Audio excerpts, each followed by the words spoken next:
Miércoles 31 de octubre del 2012, ya 31 de octubre, caramba. Recuerde el alma dormida, avive el cerezo y despierte, recordando cómo se pasa la vida, cómo se viene la muerte tan callando. Lo dije mal, recuerde en el siglo de oro español, en castellano antiguo, recuerde es despierte.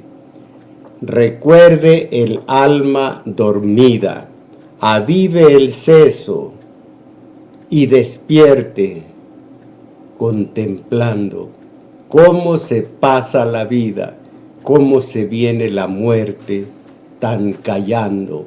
Y algunos de ustedes todavía jóvenes dirán, uy, de aquí a que lleguemos a tal edad, pero es más tarde de lo que ustedes creen. Y la muerte siempre es posible, aunque no probable en este momento, pero siempre es posible. Bueno, pues la disciplina. Tengo aquí algunos apuntes que he sacado de quienes de esto conocen, de la disciplina y concretamente la disciplina militar y cómo puede desembocar en el fascismo. Pobres de aquellos países que ya sufrieron esa plaga terrible del fascismo o de los que están sufriéndola o a punto de caer en ese hondón. El fascismo, se dice que los espartanos, que Esparta en el lado del Peloponeso, que los espartanos, de Micenas, en el lado sur de Grecia, allí los dorios hicieron su bastión y siempre estaban en guerra contra los helenos. Los helenos eran la democracia, eran la armonía, eran la filosofía, eran la lectura, o más bien eran las enseñanzas de Platón, de Sócrates, luego de Aristóteles, que fue mentor de Alejandro el Grande, en fin. En cambio, los espartanos, guerra y guerra nada más. Eran unos 10, 15 mil, y para mantenerse perpetuamente en guerra tenían 250,000 esclavos. Se dice que de por allí comenzó la idea del fascismo, como de los helenos, como de acá de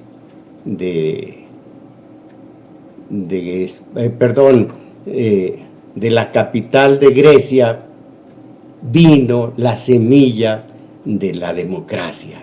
Entonces, la disciplina, esa cualidad del carácter humano que, al igual que la libertad, encierra muchísimas interpretaciones, algunas de las cuales atañen precisamente a la libertad. Caramba, libertad, justicia, verdad, belleza, paz interior. ¿Cuántas interpretaciones tienen estos vocablos? Bueno, la disciplina, dicen los que de esto conocen, es la característica que potencia el don. Quien tiene el don necesita la disciplina por fuerza. Potencia el don para quien lo posee.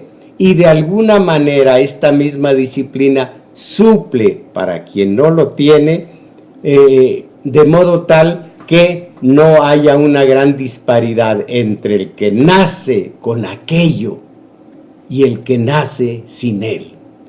Poco es el don sin la disciplina. Es ya un lugar común decir que nosotros, los escritores, tenemos un 5% de talento y un 95% de glúteos. No porque estén mejores, no porque estén muy bien, sino porque aquí sentados frente al aparato, pensamos, reflexionamos, leemos, escribimos, hablamos y todo lo demás. 5%, quizá 10% de talento y 90% de glúteos.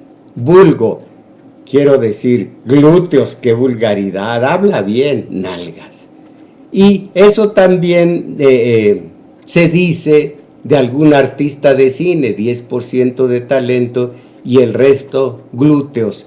O como me decía mire, oigan ustedes, un estudiante de matemáticas, él iba para matemático y me explicaba el don de esta manera: la disciplina y el don con que algunos nacen, dice el discípulo que va para matemático, dice, mira, el don es el 20% y el 95% restante es la disciplina. Le dije, qué acertado eres, compañero aspirante a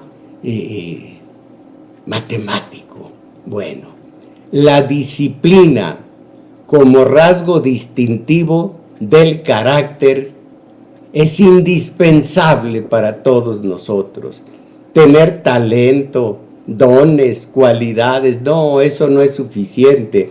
Hay quienes están mucho más dotados que otros, estoy leyendo, que otros que son destacadas personalidades en ciertas áreas, pero los que no están tan bien dotados tienen disciplina, y los que tienen el don, pues son indisciplinados, lástima.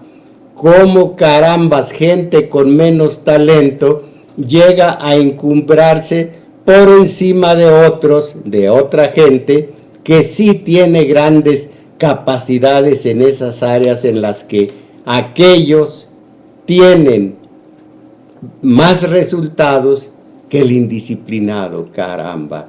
La diferencia está en la disciplina, el tesón, la perseverancia.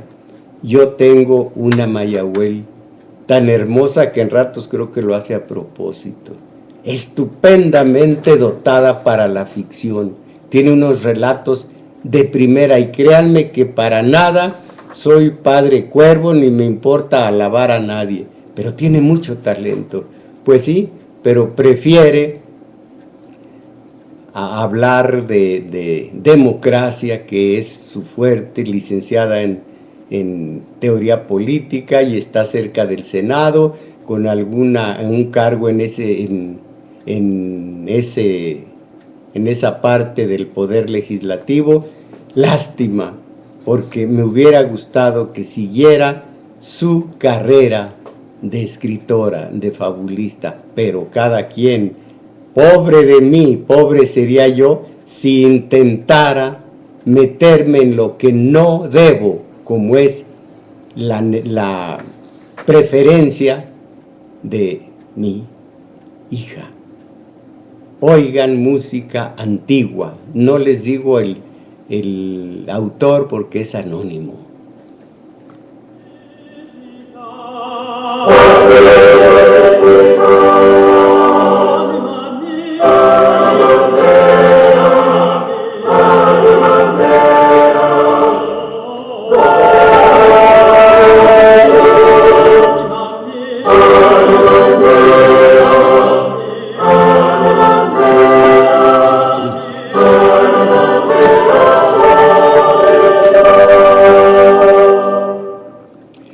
La disciplina en el ejército, la disciplina militar. Miren ustedes, así como el estómago, que mientras nos olvidamos de que existe, significa que está en perfectas condiciones, o como el árbitro en el clásico pasecito a la red, mientras no se dé a notar, significa también que los jugadores están haciendo lo que deben en la cancha de juego, en la grama.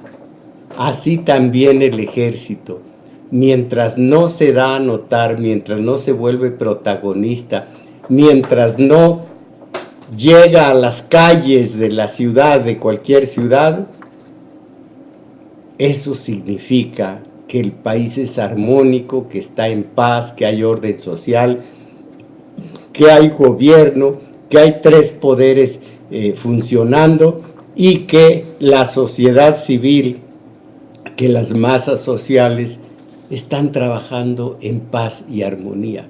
Malo cuando el ejército se vuelve protagonista. Disciplina militar.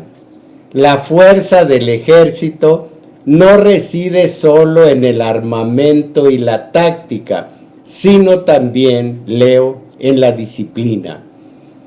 El ejército es la fuerza que exterioriza el poder del Estado, por lo que su fuerza debe someterse a la más férrea disciplina para lograr conservar la seguridad, la estabilidad y los principios fundamentales del Estado.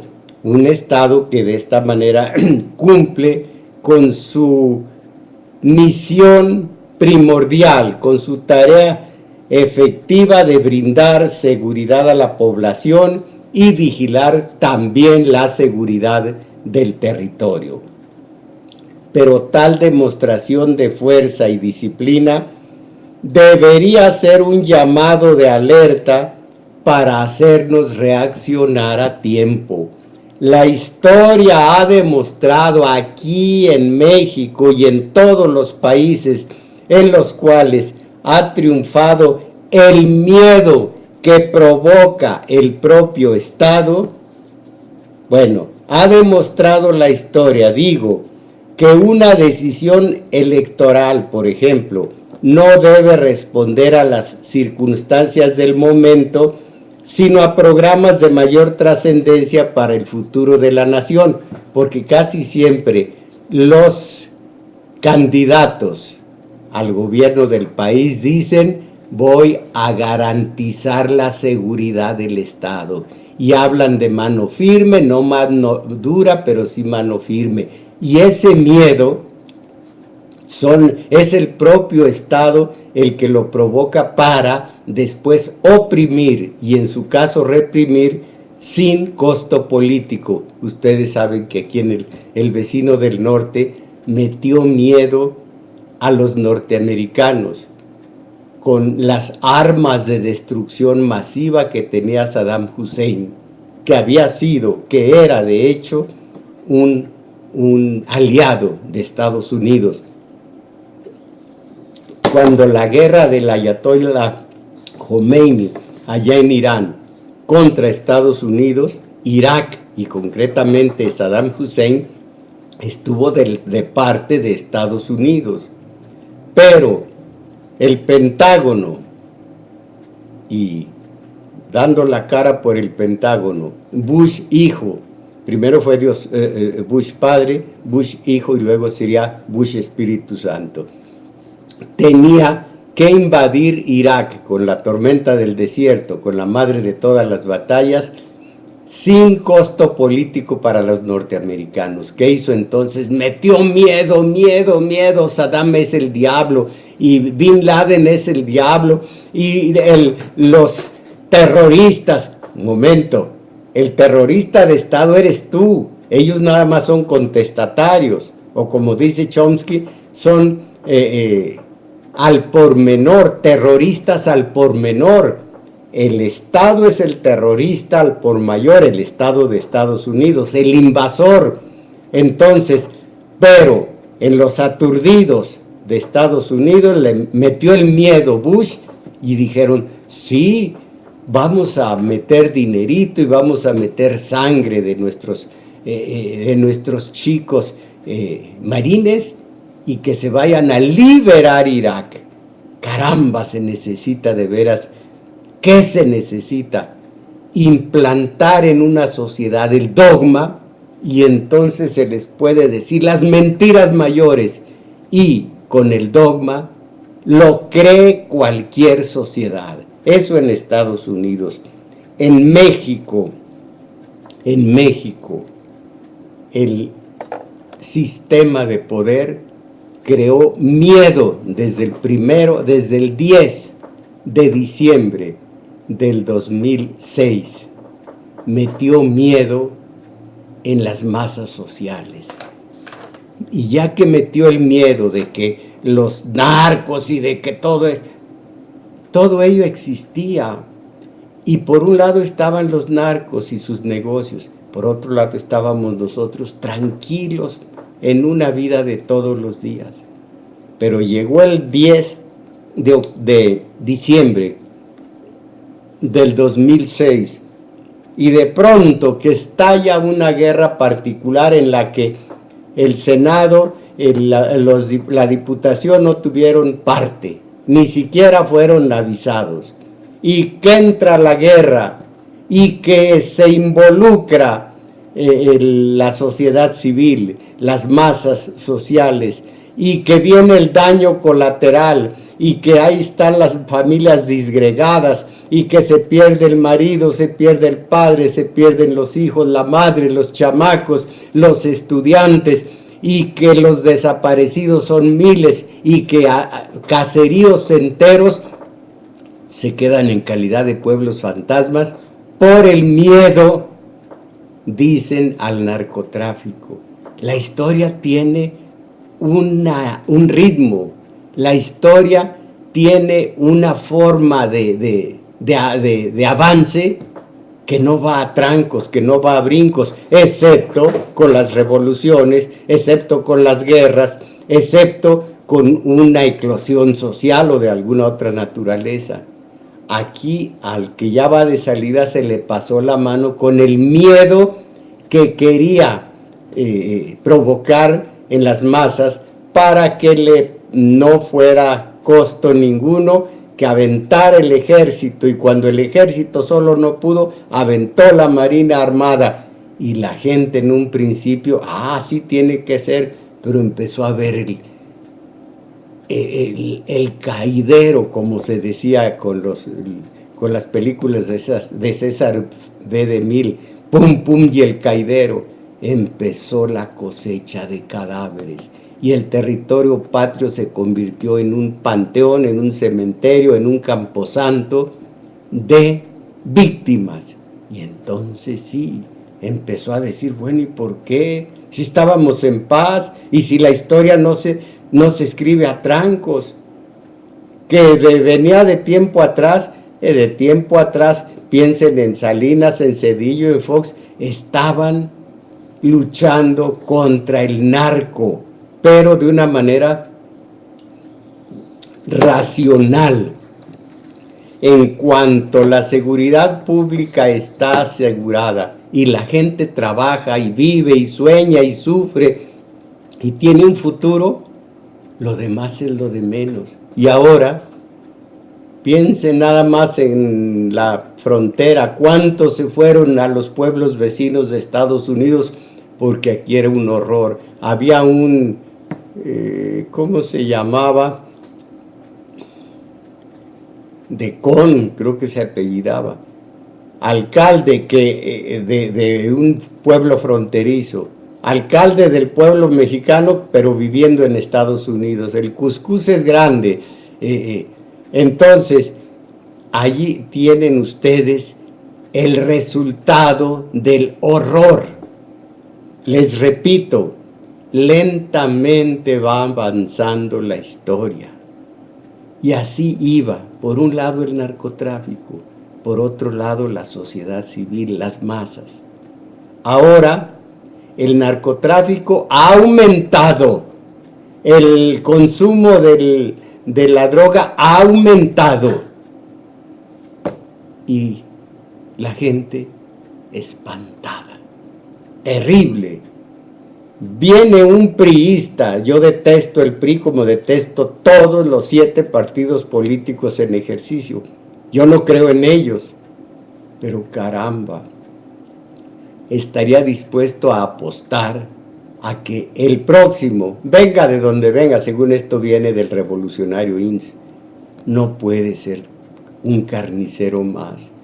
De plano que nosotros seríamos muy agachones si no protestáramos porque siguiera la carnicería. No, sea el que sea, y en este caso fue Peña, no puede ser un matarife más, no puede. La propia sensibilidad de toda una nación, la conciencia crítica, la conciencia colectiva, no lo permitirá, o de permitirlo, entonces sí que estamos perdidos en cuanto a comunidad. Bueno, pues no hay que caer en el juego de creer que habrá héroes capaces de acabar con el crimen, haciendo letra muerta de la Declaración Universal de los Derechos Humanos. Esto apunta al fascismo. Declaración Universal de los Derechos Humanos, muy al principio de la era presente. No me remito a la prehistoria ni a Hammurabi, 17 siglos antes de nuestra era, no, ya en 1600 fines, 1700, cuando toma vuelo la revolución industrial en Inglaterra, se proclama la defensa de los derechos humanos. Viene después la Revolución Francesa, Declaración Universal de los Derechos Humanos, y así sigue hasta 1948, con la más reciente, y hay muchas declaraciones particulares de cada país en defensa de los derechos humanos. Uno de los países que tiene más leyes en defensa de los derechos humanos y que más gasta en estos que realmente son elefantes blancos, como la Comisión Nacional de Derechos Humanos, que se sacó de la manga Salinas para meter a México al TLC, gastadero de dinero, y de nada sirven. Así, violando el ejército, con su jefe máximo, que es el de Los Pinos, los derechos humanos, se cae en el fascismo.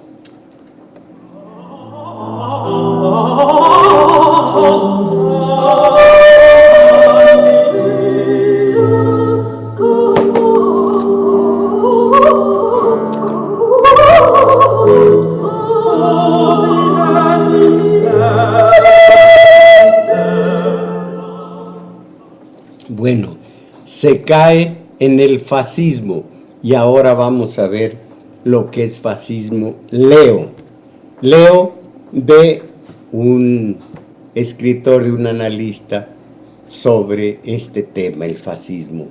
En 1918 y hasta el 39, el fascismo italiano es el fascismo por excelencia de los tiempos nuevos, el de Mussolini.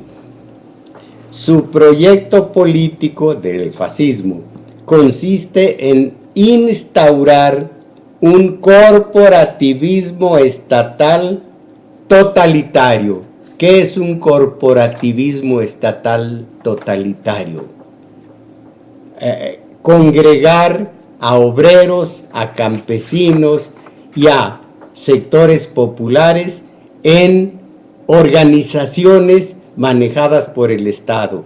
En el fascismo de Mussolini, esos organismos corporativos se llamaban el de control de obreros, CTM, el de control campesinos, CNC, el de control de las fuerzas populares, CNOP, en la Italia de Mussolini. Además, una economía dirigista, una economía que aquí ya no lo es, porque la dirige la Casa Blanca. Carstens y el de economía, eso simplemente sigue los dictados, en este caso, del Consenso de Washington. La globalización, el mal llamado neoliberalismo y lo que ya conocemos, de lo que ya padecemos. Ahora, su base intelectual, la del fascismo, plantea una sumisión de la razón a la voluntad y la acción. Y algo más, esto, cómo los medios de condicionamiento de masas hacen esta labor para el propio Estado, para el sistema de poder más que para el Estado. Miren, un nacionalismo con el clásico pasecito a la red, con la bandera de los 3 colores, con Viva México, un nacionalismo fuertemente identitario, de identidad. Somos mexicanos. Esto es horroroso. Por algo dijo Marx y lo dijo Engels, proletarios del mundo, unidos. No dijo proletarios de Alemania y proletarios de Rusia, proletarios del mundo, sin fronteras. Pero el fascismo lo primero que levanta son las fronteras. Y aquí somos orgullosamente mexicanos. Cuando el condenado Chicharito mete un gol de pura lástima, de pura, sí, ¿cómo se dice? De grima, orgullosamente mexicanos. ¿Qué dijo Ciro Gómez Leiva en uno de estos artículos? Qué gusto da ser mexicano cuando juega nuestra selección. Ahí tienen ustedes un nacionalismo fuertemente identitario que da identidad con componente victimista. Nos están haciendo mal, tenemos que contestar. Ahí tienen los victimistas del Pentágono, a ojos de los norteamericanos, cómo nos están haciendo mal. Somos víctimas, vamos a vengarnos. ¿Qué conduce a la violencia contra los que se definen como enemigos por un eficaz aparato de propaganda? No si el Chapo Guzmán, no si el cadáver andante, ¿cómo se llama este cadáver que se fugó? El Lasca. ¿Cómo dice la caricatura? Se le cuadra un militar al de Los Pinos, con la novedad de que matamos a 2 capos. Lástima que uno de los muertos se nos fugó. Bueno, meter miedo para justificar la violencia contra los que se define como enemigos por un eficaz aparato de propaganda. Un componente social interclasista y una negación a ubicarse en el espectro político, ni de centro, ni de izquierda ni de derecha, centro no hay. Pregúntele a Sánchez Vázquez, está muerto pero sigue vivo en sus tesis de los libros que publicó. Hay derechas, hay izquierdas, de haberlas, pero no centro. Y dice Ortega y Gasset, nomás que él es, aunque están muertos, él es reaccionario como él solo.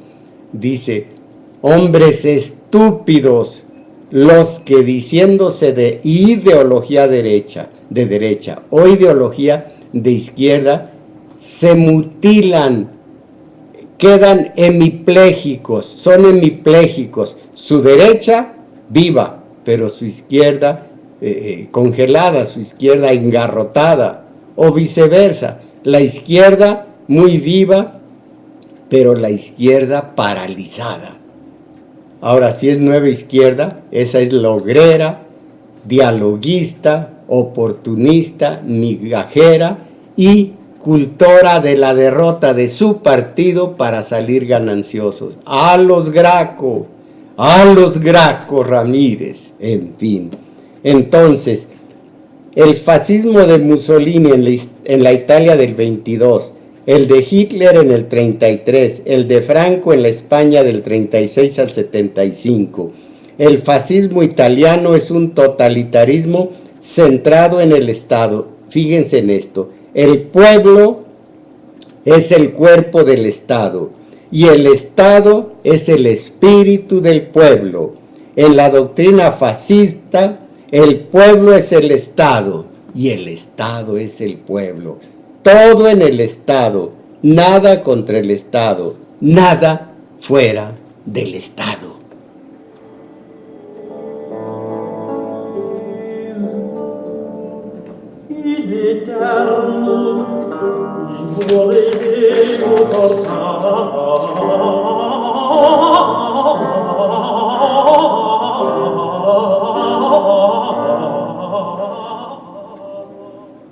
Permítanme buscar, siendo música antigua, algo un poco más movido, y aquí creo que el último corte va a tener esta categoría.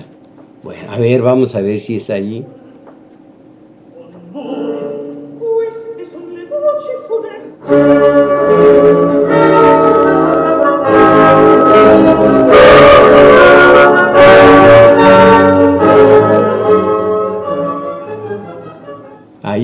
Ahí va más o menos. Le voy a atinar a lo que me parece mejor. El fascismo es una ideología política fundamentada en un proyecto de unidad monolítica denominado corporativismo, CTM, CNC, CNOP. Por ello exalta la idea de nación frente a la del individuo o clase. Masas, no individuos. Masas, porque el fascismo, conociendo a fondo a un individuo, ya conoció a toda la masa. Porque están uniformados en ideología, otra de las formas tramposas con las que se agrede la verdad. Suprime las discrepancias políticas en beneficio de un partido o dos, cuando mucho. Partidismo, partido único o bipartidismo, nada más PRI y nada más PAN. Y los localismos en beneficio del centralismo. Ahora, con la debilidad del titular del Ejecutivo, ahora los gobernadores se tornan virreyes. Aquí es al revés. Y propone como ideal el fascismo la construcción de una utópica sociedad perfecta denominada cuerpo social, formada por cuerpos intermedios y sus representantes unificados por el gobierno central, y que éste designa para representar a la sociedad. Para ello el fascismo inculca la obediencia de las masas, idealizadas como protagonistas del régimen. Aquí también tu voto vale, y van a cumplir lo que me prometieron para que les diera el voto. No, pero tu voto vale. ¿Vale qué?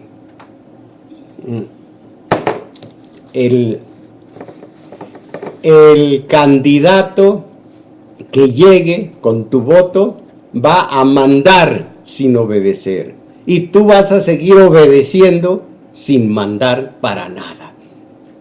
Ese es otro embuste, esta clase de democracia, que es una parte nada más de la democracia formal, que es en conjunto la democracia liberal. Algún día hablaremos más de esta cuestión. El fascismo inculcaba la obediencia de las masas, idealizadas como protagonistas del régimen, para formar una sola entidad u órgano socioespiritual indivisible. El fascismo utiliza hábilmente los medios de comunicación, aquí dice de comunicación, para al servicio de quien concentra todo el poder con el propósito de conducir en unidad al denominado cuerpo social de la nación. El fascismo aprovecha demagógicamente los sentimientos de miedo y de frustración colectiva para exacerbarlos mediante la violencia, la represión y la propaganda, y los desplaza contra un enemigo común, real o imaginario. Piensen en 1984, la novela de Orwell. Siempre hay un enemigo imaginario contra el cual están en guerra y gastan mucho dinero y demás, pero ese enemigo imaginario no existe, por eso es imaginario. A mí, ¿qué carambas me ha hecho el Chapo Guzmán? Ningún daño me ha hecho, ningún daño. Y el Lasca, el cadáver que anda huyendo por todas partes, tampoco me ha hecho daño. A mí no me van a manipular desde Los Pinos por medio de los voceros oficiosos del sistema de poder. No, a mí no. Total, el fascismo aprovecha demagógicamente los sentimientos de miedo y de frustración colectiva para exacerbarlos mediante la violencia, la represión y la propaganda, y los desplaza contra un enemigo común, real o imaginario, que actúa de chivo expiatorio frente al que volcar toda la agresividad de manera irreflexiva, logrando la unidad y adhesión, voluntaria o por la fuerza, de la población.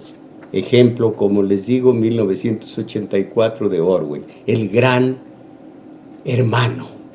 La desinformación, la manipulación del sistema educativo y un gran número de mecanismos de encuadramiento social vician y desvirtúan la voluntad general por la voluntad del líder y en consecuencia en una fuente principal de la legitimidad del de Los Pinos en este caso. Aquí tienen ustedes el peligro y el manejo del miedo para la manipulación de aturdidos. Esto en el fascismo de Mussolini, en el fascismo de Hitler, en el fascismo de Franco, en el fascismo de no me acuerdo quién, no voy a decir fascismo de quién, porque ya va de salida. Y como les digo, nunca he creído que el que venga hará mejor papel que el anterior, nunca, siempre ha sido peor y peor y peor uno tras otro, pero ahora me parece imposible que de los más de 60,000 cadáveres, irá a llegar a los 120,000, 130,000 para superar al anterior. Eso se me hace imposible. ¿Ustedes qué opinan? Véanme la cara mañana.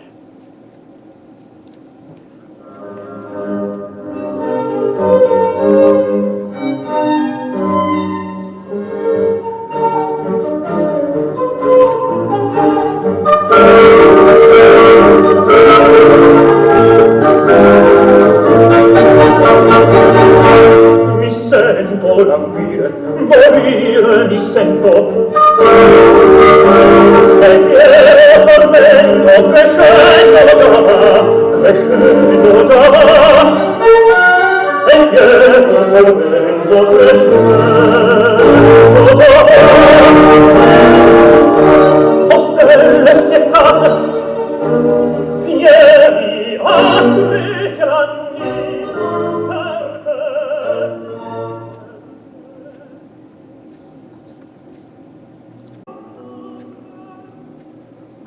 Miércoles 31 de octubre del 2012, ya 31 de octubre, caramba.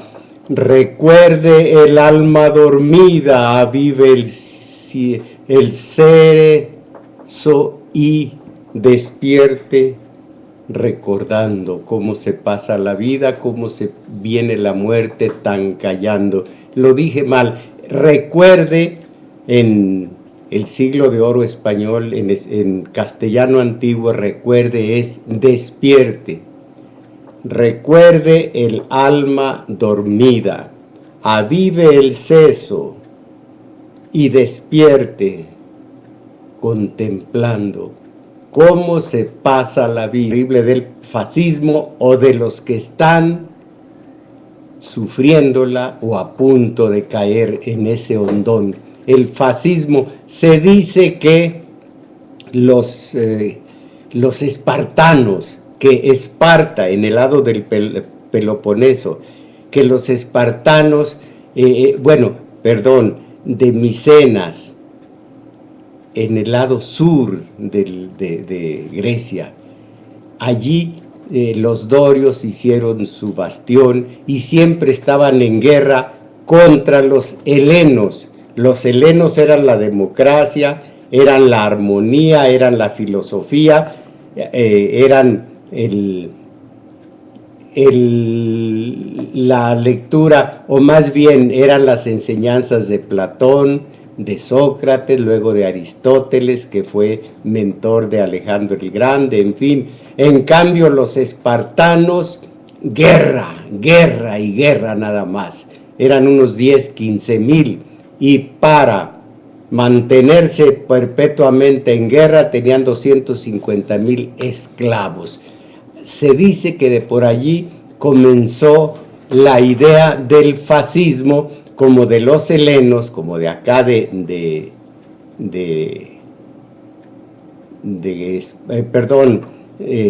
la capital de Grecia, vino la semilla de la democracia. Entonces, la disciplina, esa cualidad del carácter, cómo se viene la muerte tan callando. Y algunos de ustedes todavía jóvenes dirán, uy, de aquí a que lleguemos a tal edad, pero es más tarde de lo que ustedes creen. Y la muerte siempre es posible, aunque no probable en este momento, pero siempre es posible. Bueno, pues la disciplina. Tengo aquí algunos apuntes que he sacado de quienes de esto conocen, de la disciplina y concretamente la disciplina militar, y cómo puede desembocar en el fascismo. Pobres de aquellos países que ya sufrieron esa plaga terrible.